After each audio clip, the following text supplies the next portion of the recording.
Hi, my name is Daniel Bourgeois. I'm a radiation oncologist here at Slidell Memorial Hospital Regional Cancer Center. I deliver radiation therapy for various forms of cancer, and this is Head and Neck Cancer Awareness Month, so I wanted to talk to everybody a little bit about some things that you should know about head and neck cancer, specifically cancers of the nose, mouth, throat, and voice box.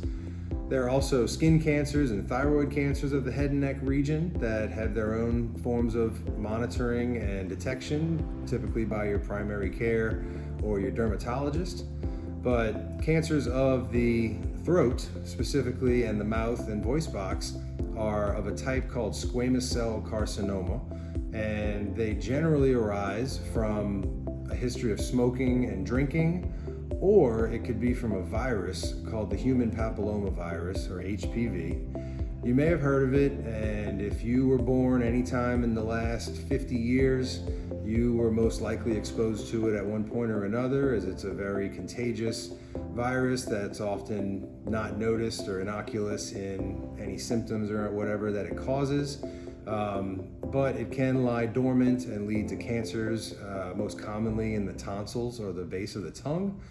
It's also the same virus that leads to cervical cancer in women, and that's why they get pap smears, and that decreases drastically the rates of cervical cancer and deaths from cervical cancer. So we like to make patients aware of this, and there's no formal type of screening or test for screening like pap smears for women to detect head and neck cancer, squamous cell cancer. However, we would like you to be seen by your primary care doctor at least once a year to have them look in your mouth for any swelling or changes or abnormalities, as well as your dentist, who will look at your gingiva and different parts of your mouth to look for any changes at least every year, if not every 6 months. We also have a clinic here in the cancer center where you can schedule a visit and come in and have an oral cancer screening through us as well. So just give us a call if you'd like to participate in that. If you ever do notice any sore throat or changes in your swallowing or voice, lumps and bumps in the neck, or swelling of any kind, or any changes that are concerning to you or just different than your normal throat functioning or feeling, you can report to your primary care doctor or contact us here at the Cancer Center for an evaluation. Any cancer, especially these cancers, if caught early and dealt with early, can be treated with much less side effects and a much higher chance of cure.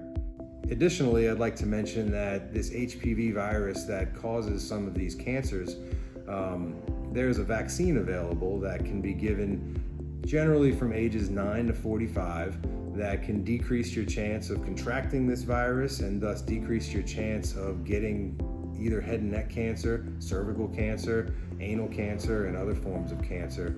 It's very safe and available if you just contact us or your primary care doctor to talk further about it. Also, we have resources to discuss quitting or cutting back on smoking and alcohol consumption, as that contributes to this form of cancer as well.